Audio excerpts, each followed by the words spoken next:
what's going on, guys? This is Paul Hutchings, and I am back in Idaho. Sadly, sort of.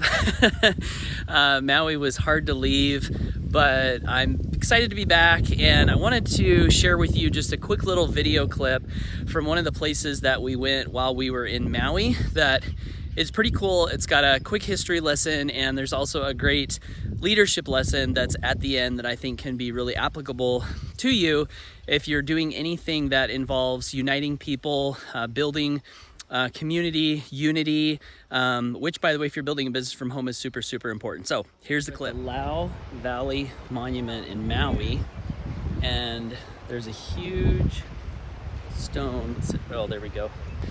So apparently there was a battle here in Maui right after the American Revolution where there was a king of one of the islands in Hawaii that wanted to unite all the islands, so he waged war on the people of Maui, showed up in canoes, and there was a great battle. Dad, hurry up. And many warriors died, and on that big stone that I just showed in the video before, warriors would climb up to the top of that and use that as a lookout to warn of the oncoming soldiers.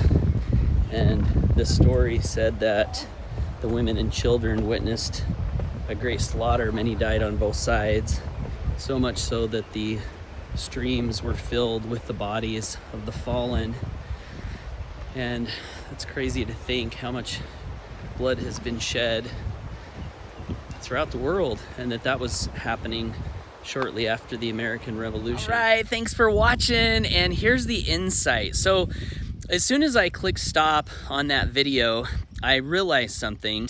In Think and Grow Rich by Napoleon Hill, he teaches a lot about leadership, and one of the things that he teaches in that book is that there are two forms of leadership. One is leadership by force, and the other one is leadership by example, leadership by persuasion, leadership by inducing people to do things that are good by showing them an example, painting a vision, and also giving them benefits as to why it would be good to unite with whatever it is that you're wanting them to unite with.